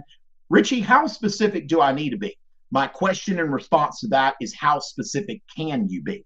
And that's be as specific as you can about your outside evidence. Now, if I were writing the DBQ, I would flex. And if I could, I would do two different, I'd present two pieces of outside evidence. Now, the LEQ, multiple pieces of outside evidence, I typically say try to use at least four. Like, as far as your LEQ, write your thesis, try to have two parts to your thesis where you got two body paragraphs, two pieces of evidence in each one. Make sure you're employing some kind of comparison, causation, CCOT. But again, like, don't be afraid about the LEQ. Don't try to predict the LEQ. Just say that, hey, no matter what the LEQ is, no matter what the DBQ is, I'm going to cook. I'm going to score points. Okay. So as far as that goes, you know what, Nia? Socrates. Okay, let's talk about Socrates. Now, neoclassical art, which came into favor, between like 1750 and 1850. As far as that goes, if we look at the death of Socrates, okay, now let's think about this. Jacques-Louis David. He's painting in the neoclassical style, which is a lot like Renaissance art. Now, note, neoclassical art, this is during the Enlightenment, the French Revolution. We see less religious themes in neoclassical art compared to Renaissance because Europe has gotten increasingly secular. But we do see a lot of references to the Greeks and the Romans, the ancient world, a lot like we see in Renaissance art. So Socrates here, he's about to drink poison hemlock that's going to kill him. His friend Crito is trying to convince him to break out of jail.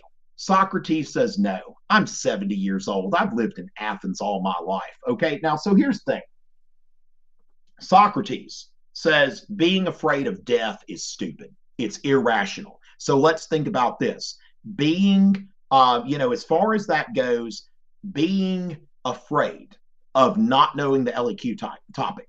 You start thinking about in terms of, what are the odds that you're going to know nothing about the LEQ? And the thing is, this is kind of the uncomfortable truth here, is that if you look at all three of those LEQ prompts and you know nothing about any of them, you probably didn't have a good chance of passing the exam in the first place. Okay, so you just do your best. But they take those prompts, they have it in mind to diversify them enough through time periods and through topics that if you have any chance of passing the exam, you should be able to get at least 2 or 3 points on one of them. Okay, so don't try to predict. That's an anxiety behavior. Kristen, the Enlightenment. Okay, the Enlightenment. Don't be afraid. It doesn't help you to be afraid. You are going to cook. Okay, it only serves you right now. It only serves you to be in that cooking mindset. Okay, so as far as that goes, Jack Powers, he's not going to get a 1. So with that, ladies and gentlemen, let's see what we've got. Let's see what's going on in the chat. Richie, a rapping again? The raps are helpful. Okay. Have I done, I did the WAP parody. Have I done the Napoleon rap yet? Have I done the Napoleon rap? Now, remember, the Napoleon rap is on the TikToks, right? We're liking the Napoleon rap on the TikToks. If you're on the TikToks right now, make sure you like that Napoleon rap, you share it, let the Chinese Communist Party know that this needs to get out there to people who are preparing for AP Euro, okay? So as far as that goes, we getting 5s. Ahmad, you're getting 5s, okay? So as far as that goes, let's go ahead and I'm going to go ahead and rap. Yeah, we hadn't done the Napoleon rap. And again, it's now on TikTok, so we're getting. But let's go. Somebody said the raps are helpful. Warm Water Records, ladies and gentlemen. You can find this on TikTok, and later on it'll be on the SoundCloud and stuff. But let's go ahead. This is Napoleon, ladies and gentlemen. All right, what are we doing on the FYP? We got another day in the life. I'm on the FYP. I tell you, that's the For You page, I believe. So there we go. All right, let's do it. Born in Corsica, call me Bonaparte, fool. Military coup made me first consul. Enlightened ruler, I reformed the French schools. L'Empereur using Europe for my footstool. I might lose a battle, but I never lose a minute. If there's war in Europe, bet I'm gonna be up in it. Absolute rule, no, I don't take orders from a Senate. Greatest man in Europe. I'm a legend. I admit it. Great shot for the royalists without hesitation. Neoclassicism Rome is my greatest inspiration. Dead Russians, dead Brits. That's my favorite combination. The best. signed a concordant, gave religious toleration. Napoleonic code, one set of laws for the nation. Now I got to figure out what to do about the Haitians. What do we do about those Haitians? Guerrilla fighters in Spain, about time to make them pay. Soak the streets with their blood on the 3rd day of May. My orders crystal clear, show no mercy. Continental system cut the British off the trade. Russia disregarded. I decided to invade. Turns out that's the worst mistake I think I ever made. Exiled me to Elba, where they thought that I would stay. I escaped, crashed out for another 100 days. Back in France, once again, gathered with my crew. As it turns out, guess I should have thought it through. They beat me at Waterloo. So, ladies and gentlemen, that is, that's there on the TikToks. I tell you what, I'm proud of that one. I hope we can circulate that. As far as that goes, thank you, Hamad, for the encouragement. Yeah, it is on the TikToks. It's fresh on the TikToks. Y'all just go to TikTok, give that new one a like, share it with your friends. The engagement lets the Chinese Communist Party know that this needs to get out there before people take their exams. So let's see what we've got going on here, ladies and gentlemen. Let's see what the next most popular question is. Okay, so as far as the role of women, okay, so a quick little review of women's history and how that's going to go. A feminism rap, that'll be, I need to put that on the we need to put that out there. Okay, hey, it's Teacher Appreciation Week, ladies and gentlemen. Don't hate on your teachers, not this week. Okay, is it Teacher Appreciation Week, or it was, just don't hate on your teachers this week. It's teacher appreciation. I don't want to hear any hating on teachers right now. Okay. So just I'll cut this thing. If I hear a bunch of people hating on their teachers, I will just stop. Okay. Because again, that's just point of view analysis. I'm a teacher. You see, that's how to do when we think about hip analysis. Richey gets triggered when people are hating on their teachers in the chat because he's a teacher. And as a teacher, he takes personal offense to people in the chat hating on their teachers because that's something that offends him in his profession. So as far as that goes, we've got Emma is still out there, and we've got Miss Duncan. I love Miss Duncan too. Say good things about your teachers. Okay, build up some good karma. Go to my Instagram, double tap that photo of Harambe. Remember, it's rumored that double tapping a picture of Harambe, RIP, will raise your AP Euro score by 2 points. Okay, that's something, it's not empirical, but we have mentioned Miss Duncan. That's right, we love Miss Duncan. Okay, we love Mr. Weaver. We love Mr. Weaver. So with that, women, when we think about, now remember, women were not staying home and cooking and cleaning for centuries before the women's movement. Okay, strike that. Agricultural labor had both men and women. Okay, agricultural labor, men and women both worked out in the fields. Okay, in the Industrial Revolution, a lot of women are working in the factories. Okay, Mr. Reagan, I'm shouting out Mr. Reagan, who is awesome. Remember, ladies and gentlemen, it's a time to appreciate your teachers. Okay, so with that, we want to note that women were working, okay? The whole cult of domesticity is an era in the mid to late 19th century and the early to mid 20th century. Note that the cult of domesticity, the idea that the woman is the wife is the angel of the house, that is something that happens in a time and place. This idea that the middle class bourgeois woman, is going to, we got to disconnect. There was something in that, so we'll note here that I think my co-host, there was something that the Chinese Communist Party said it might offend some people. Oh, Miss Snyder, is that Miss Snyder? Which Miss Snyder is that? Is it the one in the LA area? I tell you what. So me and Jack listen together, Emma. So with that, Miss Lee, Mr. Perro, we love our teachers. Okay, build up some good karma before the exam. You don't want bad karma going into the exam, ladies and gentlemen. Say nice things about your teachers. So with that, I'm not seeing the chat on Crowdcast is not refreshing there. Kim Jong-un, shout out to Kim Jong-un. I tell you what, I wish he were my teacher.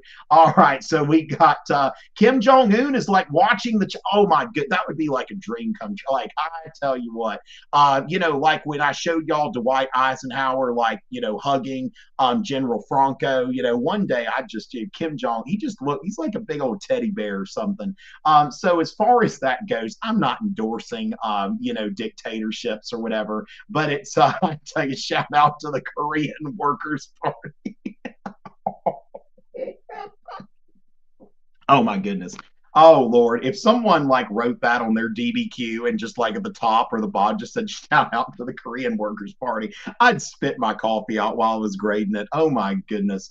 So with that, we want to note that humanistic studies, the Renaissance was a step in some ways, like some historians have considered the Renaissance a step backward for women, because Renaissance humanism was not just about being familiar with Greek and Roman history. It was about idealizing like Greek and Roman views of women, which for a lot of, were very oriented towards separate spheres, and the woman being, watching the house and that kind of thing. Now, also remember Renaissance humanism, Mr. Healy. I tell you what, Mr. Healy's been supporting me a long time.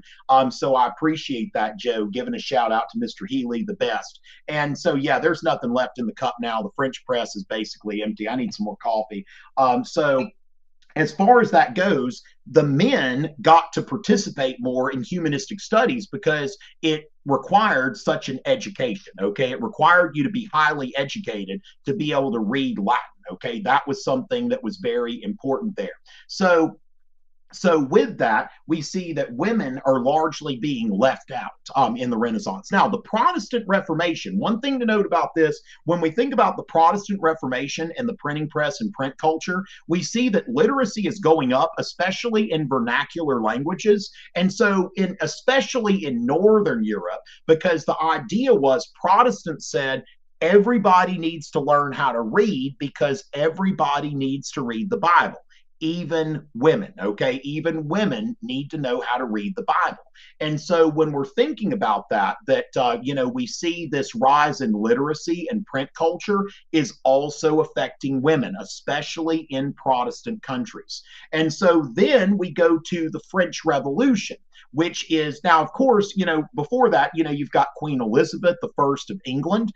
When Henry VIII, divorced, beheaded, died, divorced, beheaded, survived. I've got the rap on the TikToks and think on my Instagram as well. So with that, Henry VIII, he was very nervous about not having a son, but it ended up, his son died only after 6 years after becoming king, never got to be king as an adult. And his daughter, Elizabeth I, was a very successful ruler. So Elizabeth I is the first big prominent queen in Europe that shows that a woman can reign successfully. Now, again, it's not until Margaret Thatcher in 1979 that Britain has a government led by a woman, right? And so with that, we want to keep that in mind. But then with the French Revolution and liberalism, okay? So liberalism, John Locke says that, we all have these natural rights, life, liberty, and property. So classical liberalism is about preserving these natural rights, for women, okay? Or for everybody, really, right? So when the Declaration of the Rights of Man and the Citizen, well, Olympe de Gouges, she writes the Declaration of the Rights of Woman and the female citizen, and start saying look, we need to make sure that we're looking out for women's rights too. Mary Wollstonecraft, after writing A Vindication of the Rights of Man, defending the liberal principles of the French Revolution against Edmund Burke, who said that the French Revolution had gone overboard, after she does that, she writes A Vindication of the Rights of Woman. So the French Revolution is not a feminist movement, but it does give birth to the feminist movement, okay? Now, stay hydrated, kids. Make sure right now, just get a big glass of water and just drink it. Okay. You're about an hour away from your exam. You got, you just want to make sure, let's get hydrated, ladies and gentlemen. Alyssa, that's right. Olymp de Gouge.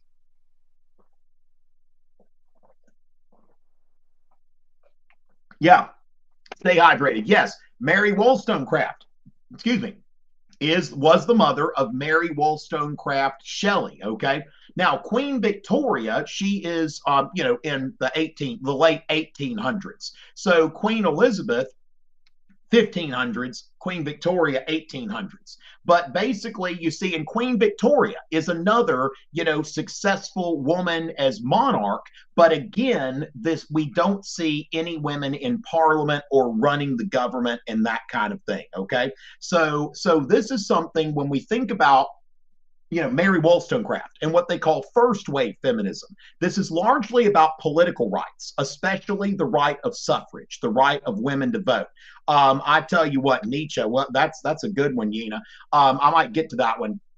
But as far as that goes, existentialism, the idea that, we've got, when we think about existentialism, that this is the idea that we're kind of rejecting rationalism and that kind of thing, and just kind of, going with life as it happens and what we're, so with that, but let's make sure we're focusing on women. Now, Nietzsche had some interesting things to say about women. Y'all can look it up. He was very interesting. And so with that, that when we look at the role of women, first wave feminism is largely about political rights such as suffrage. Okay. Whereas, so women's suffrage, we want to tie that to World War One. Around the time of World War One is where we see a massive increase in, European, Western countries, women's suffrage in the United States immediately after World War One. Remember, ladies and gentlemen, APUSH, those of you taking APUSH next year, guess who's here for you? This guy. All right. So with that, we've got Miss Snyder in Parkersburg. We are so happy to shout out to her and thank you for your support. So, but then when we think about okay, so after World War One, most European women have a right to vote. Okay, but they don't have access to professional employment. Okay, they don't have access to professional employment. Mrs. Havrath, thank you very much, and Mr. Simmons. So professional employment, they still are not really matriculating in the universities very much. So second wave feminism after World War II, it's more about economic and social equality. Simone de Beauvoir wrote a book called The Second Sex, published that in 1949, same year that NATO was formed. Okay. So this is something that after World War II, women are wanting to, hey, not just, the right to vote, but we're still not treated well or equally, everything like she talks about, what Simone de Beauvoir talks about women as other, that women, basically you think about, you look at books that were written before like the late 20th century, he is always referring to, it's like he, that's the pronoun that people just use generically for human beings. Mr. Lazar, we're so glad to see Mr. Lazar students here. And so basically she's saying, look, that women, deserve to be treated like, as, equals in society and the economy and all of that. So after the post-war second wave feminist movement is about things like access to professional employment, not being sexually harassed at work, access to birth control, so that, if a woman wants to be a professional woman, if she doesn't have access to birth control, she can't have her career because it's going to be constantly interrupted. And so there are things like this that are part of, and again, Margaret Thatcher's ascendancy to the, being Prime Minister of Britain in 1979. Okay, thanks for letting me know, Emma. So this is something we want to be aware of that. And of course, in the post-war era, we see great strides toward, women being, more represented in, in legislative bodies, including the EU Parliament, in positions of leadership, as heads of government. So as far as that goes, that's something that we'll keep in mind. Revolutions of 1848. Liberals, nationalists, socialists, they've had enough of the era of Metternich and the conservative order. They rise up, but then it's kind of put down. Okay. Now, just type in, if you want a more thorough explanation, Tom Richey, Revolutions of 1848. I've got you taken care of. Okay. So y'all just make sure you got that, ladies and gentlemen. So let's go ahead and go on from there and see what we've got as far as the next question. The interwar period. Okay. So now the interwar period. Remember, we've said before that I tell you what, you're having a good day, S-Volt. They're loving his questions over here on the Crowdcast, ladies and gentlemen. Going in the what Tess Ho like stop the self promo. What are y'all talking about here? Dr. Epting, thank you very much for your support. So with that, Michelle's, oh yes, we got Miss Salisbury's class. All right, thank you very much. Thank you very much.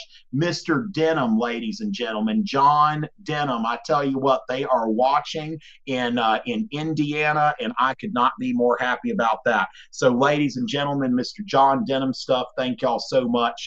His class, thank y'all so much for watching. And so with that, somebody asked for the Metternich rap, since we were talking about the revolutions of 1848 and the end of the age of Metternich. Mr. Duncan's class rather. So with that, Metternich rap, it's on my SoundCloud and on YouTube.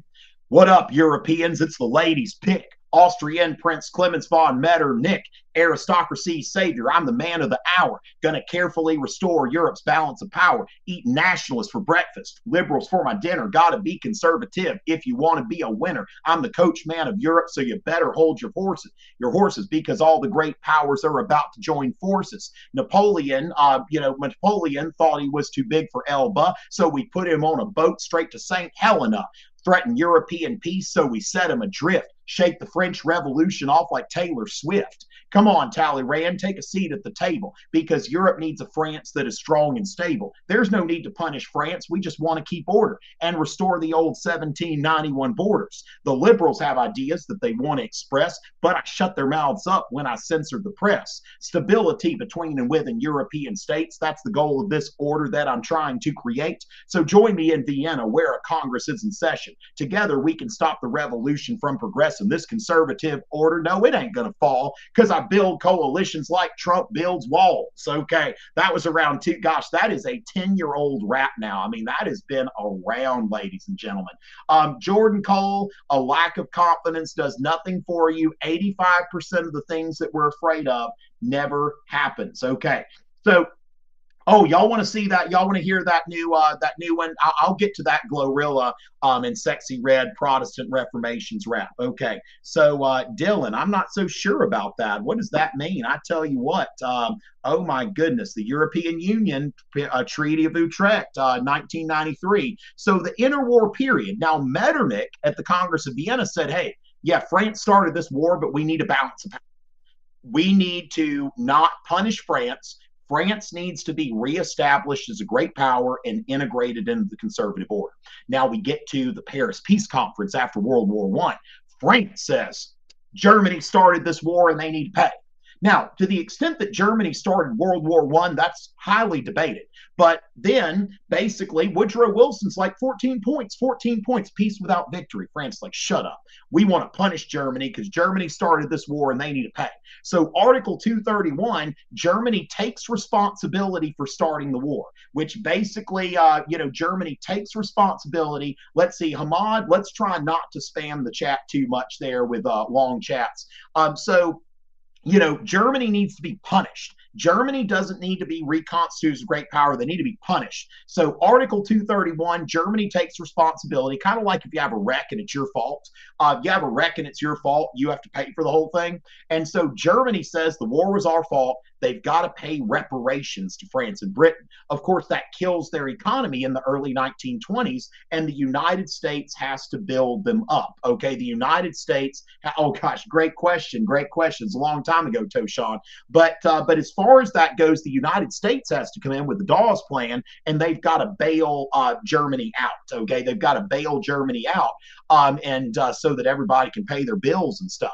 So as far as that goes, Then, of course, Germany kind of has a hard time with the Weimar Republic. But by the late 1920s, the Weimar Republic is kind of, getting its feet under it. And then, bam, Great Depression. Now, in the 1920s, the United States wasn't really permanently engaged with Europe, but Europe was very dependent on investment from the United States. In the United States, you've got the roaring 20s, but the 20s were kind of a stagnant time for Europe as they're recovering from the war. Part of the reason for the Marshall Plan after World War II. The United States is like, we don't need Europe to struggle again. Here's some money, rebuild your economies, don't set up a communist government, and you're going to be okay, right? So as far as that goes, ladies and gentlemen, that's something that we want to consider there. So going from that the Great Depression, all of a sudden, like you've got extremists getting, like left-wing communists, right-wing, Nazis. And so what happens is the communists and the Nazis are competing for the extremist vote. And there are a lot of people stuck in the middle, that a lot of the conservative parties, the Catholic parties, they're losing ground to the communists and the Nazis. And they're kind of like, they've got to pick your poison. And the conservative and Catholic parties, they say, like, we don't want communism here. We're going to have to back Hitler. Okay. So Hitler's rise is a product of the Great Depression. And also remember that Hitler, unlike Lenin, was democratically elected. Okay. So he used the democratic process in order to take power. And then Germany was banned from rearming, but then in the 1930s, Hitler just announces that, you know what, I'm going to rearm. And, so then he's really not challenged. The United States has its own problems during the Depression. Britain and France don't try to actively stop Hitler from rearming. And so that's why part of the reason why after World War II, the United States says we're keeping a peacetime standing army so we don't see that happen again. Okay. So as far as that goes, that's a little bit of a thing about the interwar period and thinking about how that's going. And that's part of the reason why after World War II, you have the occupation and the occupation and partitioning of Germany, because they got to make sure Germany doesn't, the German problem's taken care of. And then, the United States says, here's some money that don't become communist and use this money to rebuild your economy. So with that, the partitions of Poland, very quickly, the partitions of Poland happened, during the 1700s. While there were absolutist states, Austria, Prussia, and Russia, around Poland, you didn't have, as far as that goes, you got Austria, Prussia, and Russia. They've built successful absolutist states. Poland is still like got this feudal kind of constitutional monarchy with nobles being powerful. And so basically you've got like three wolves and a sheep deciding what are we going to have for dinner. Okay. And so as far as that goes, we've got a few people here coming in. I appreciate that.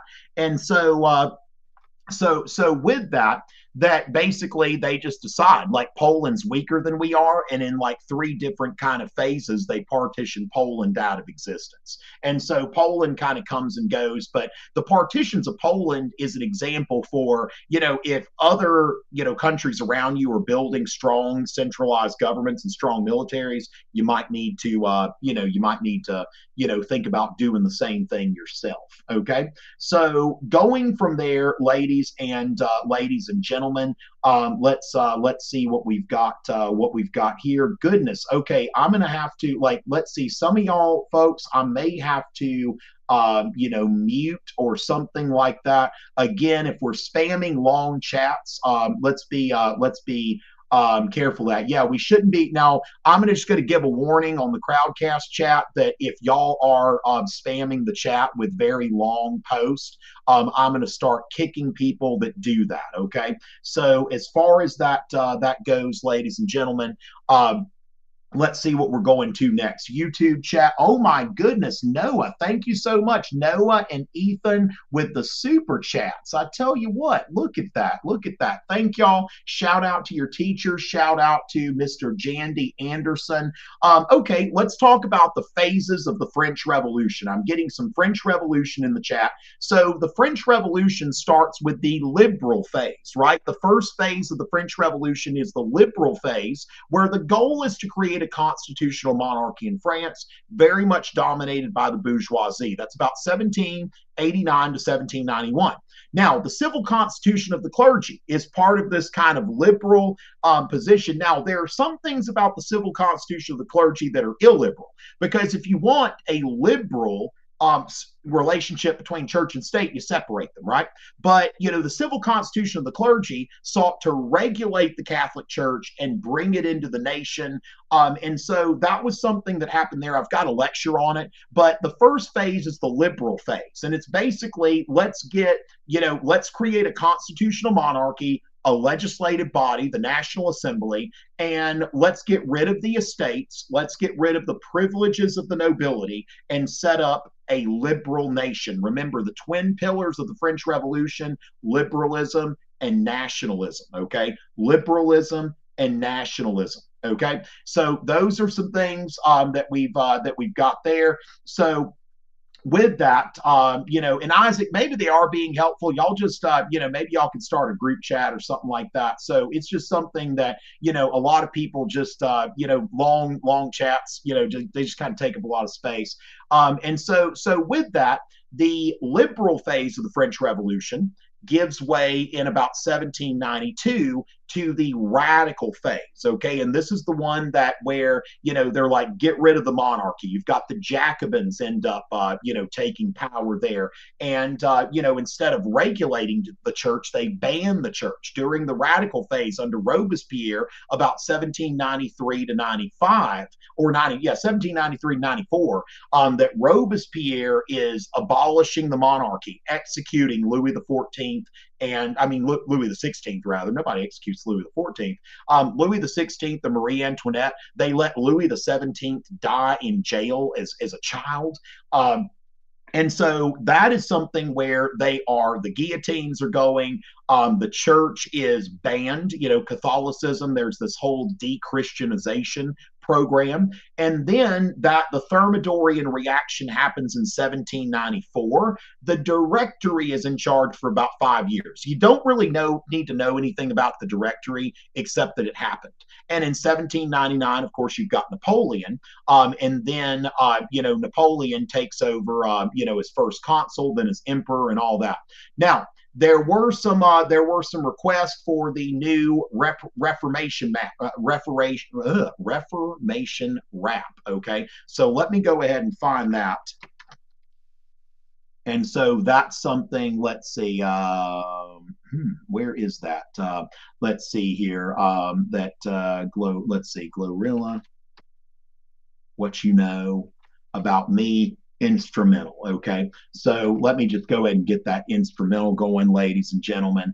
So actually, I don't have to use YouTube for that. All right, so with that, ladies and gentlemen, all right. Okay, so this is the first verse. It's going to be Martin Luther, and then the second verse is going to be Henry VIII. So just understand that we've got Martin Luther with theological reasons for the Reformation, and then Henry VIII with political reasons, right? So Martin Luther, more about religion and theology. Henry VIII, more about power, okay? So make sure you kind of know that comparison here. Martin Luther. Christians go to heaven based on faith alone. No indulgences. I got grace at home. Scripture's all I got. Tradition's dead and gone. 95 complaints. I'ma make them known. I got the hammer, nails, door, theses, hammer, nails, door, theses, hammer, nails, door, theses, hammer, nails, door, theses. Henryvii. Crowned my third wife, Jane. Then she had a boy and died. Church of England, yeah, I'm ruling it supreme. Catherine Howard cheated on me, yet I sank that axe deep. Shin, wives out, I'm a G, selling land that belonged to the monasteries. Renounce the Pope, I ain't twerking to his beat. Parliament's got my back, act of supremacy. Divorce beheaded died, divorce beheaded survived. Marry me and you might not make it out alive. 6 wives and I divorce them by the hour. I got wives, cash, church, power. Wives, cash, church, power. Wives, cash, church, power. 6 wives and I divorce them by the hour. I got wives, cash, church, power. All right, so with that, ladies and gentlemen, we want to remember Martin Luther's religious motives for the Reformation versus Henry VIII's more political-facing motives, okay? That's something that is an important thing to kind of note there. Now, of course, Martin Luther's supporters, like Frederick of Saxony. You know, I love you too, Dom, and get that 5, okay? Let's get that 5, as we said many years ago. Let's get this bread, but we'll get that 5. And, excuse me, so as far as that goes, we'll go ahead and I tell you, we've been recording a long time. It's probably about time, ladies and gentlemen, for y'all to get to wherever y'all are going to go. Happy birthday to Louis San Martino. Okay, great. Oh, wow, we got a lot of stuff to get. Okay, so Joe G's getting that 5. We're probably about ready yeah, y'all got to take the test soon. Y'all got to get where y'all are going. So let's get those last minute shout outs in, ladies and gentlemen. Lock in like John Locke. It's time to lock in like John Locke. Okay. So as far as that goes, ladies and gentlemen, we want to make sure that let's lock in like John Locke. A lot of people are starting to get going where they're going, right? So as far as that goes, examine. Yeah, y'all got a lot of y'all got to be there before that. Shout out to Miss Manassian and her class. Shout out Anna B. Hopefully you get a great score there. Shout out to Mr. Muhovich. All right, we want to shout out there, and let's make sure we want to shout out to Miss Kennedy, to Mr. Healy. We love Mr. Healy. All right, so as far as that, got a 5 in 2018. That's always great to see there. Mr. Hughes, Mr. Dustin. We've got, Miss Manassian on multiple platforms. Shout out to Mr. Powers. All right, Mr. Crawl. We want to give a shout out. Nia shouting out to me. I tell you, that is so nice. Shout out to Mr. Powers. Shout out to Mr. Powers. I got wives, cash, church, Powers. All right. So with that, ladies and gentlemen, Miss Maynor, okay, we want to make sure Mr. Rawls, number 1, Mr. Hodges. Oh, don't we love Miss Landers, ladies and gentlemen, in Tallahassee, Florida. Miss Voigt, Miss English, my Brotherton. 1848 Revolutions, ladies and gentlemen. I got a 5-part thing there. I got a 5-part series on YouTube. Dr. Puther, all right, and Miss Bautista, okay, Mrs. James. We want to shout out to Mrs. James and Dr. Purther. Yeah, I thought some y'all are okay. We got it spelled different ways. Dr. Purther, Mr. Healy, and Mrs. James, Mr. Palm, Miss Maynor. We want to make sure people are getting shouts out here. Mr. Mancia. Thank you so much. Or is it Mansilla? It's a written test, right? Miss Newberry, Cole, okay? So we want to get out there, ladies and gentlemen, and remember that no matter what, the DBQ and the LEQ prompts are about. Remember, don't be afraid. Don't try to predict. That's anxious behavior. It's not rational. It's not according to the principles of the Enlightenment, okay?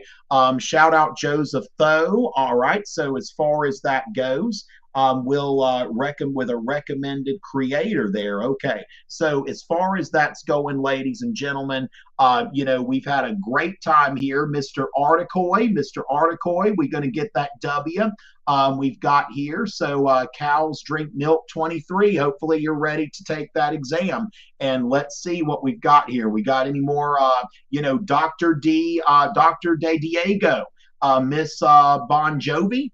Miss Bon Jovi, thank you so much. Show me the pic in the back. That's Starry Nights. That's Van Gogh's Starry Nights. Post-Impressionism, turn of the 20th century. Okay, so yeah, Rene Descartes and Francis Bacon. Absolutely, it's against the scientific method to predict the DBQ. It's not rational. It's not something that's going to go along with the spirit of the scientific revolution and the Enlightenment. So understand that that's, just go in there and cook. That's what's rational. Be ready for what's there. You can't control it, but you can control how you handle it. And you can do this, ladies and gentlemen.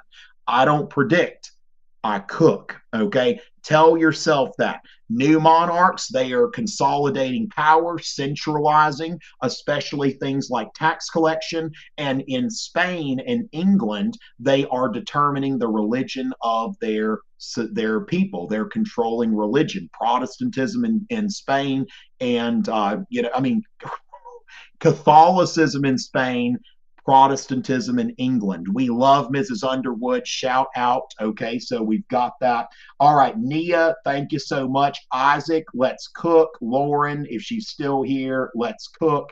And ladies and gentlemen, it has really been my pleasure. Thank y'all so much. I took a year off last year after doing this for 10 years, and y'all have made it more than worth coming back. Okay, Mr. Panjote, Mr. Gunty, shout out to Hudson. Okay, so consolidate your confidence like a new monarch. Shout out to Kelly Buchanan and his AP Euro students in California. So thank y'all so much again, ladies and gentlemen. Glad to have your support. And remember, if you're taking a push here, I'm here for you. No need to unfollow me yet. Wait till next year, right? Shout out to Andrea and Harper. Shout out to Miss Hertenstein. Okay, we've got that. All right. So with that, ladies and gentlemen, oh my goodness, how to do LEQ. That's first LEQ is before 1648. That's always going to be LEQ 1. There was one time they didn't do that and it ticked a lot of people off. I don't think they're going to do that again. The CED says that the first LEQ 2, is going to be 1450 to 1648. The second one will be somewhere between 1648 and 1914. And the last one will be 1815 to 1914. So out of those four major historical periods, one of them will be left out, and it won't be period 1. Okay, that's something we want to note there, that it will not be period 1 that's left out. Goodbye, Isaac. Good luck to you. As far as that goes, you know what? Just Jordan, at this point, you'll find out in July. As Ava Lee says, let's cook. AP Euro students, we got this, okay? Y'all got this. Go and cook. Just pretend you're me or Kelly Buchanan. Just pretend you're your teacher going in to take this exam, and take it like that. Go in there with confidence. From a rational perspective, you are going to do best if you have confidence in yourself. And you know what? If you're going to fail, confidence can't hurt you. Okay. If you're going to fail, confidence can't hurt you. If you're going to pass, confidence is going to help you take the exam with more of a spirit of confidence. So keep that in mind, ladies and gentlemen. And again, it is, it is so good to see everybody here. Looking forward to seeing y'all, seeing some of y'all in, A Push next year. And again, best of luck on the exam. It is always a pleasure, ladies and gentlemen. Shout out to hello, period, hi, 1, 2, 3, 4. And although it's not nighttime, ladies and gentlemen, we'll go ahead and sign off because we are saying a figurative good night, a good starry night, right? So let's go ahead and just do our traditional sign off anthem here. What's the worst that I could say? Things are better if I stay. So long and good night.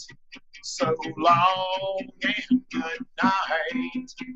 And if you carry on this way, things are better if I stay. So long and good night. So long and good night. And there's nothing in this mug right now, but I'm going to drink from it. Anyway, ladies and gentlemen, I think I got a last drop of coffee there. Okay, so ladies and gentlemen, let's go ahead. And yeah, all of the archives are going to be on, on the, whatever you call it, on YouTube. They're going to be on the YouTube. So as far as that goes, ladies and gentlemen, they'll be on the YouTube. And, I've got to do something. I got to verify. The Chinese Communist Party wants to make sure I'm still in the TikTok there. So, ladies and gentlemen, on YouTube, Crowdcast, so long and good night. Best of luck on your exam. And remember, it's always a pleasure. And when it comes to those essays, don't predict, cook.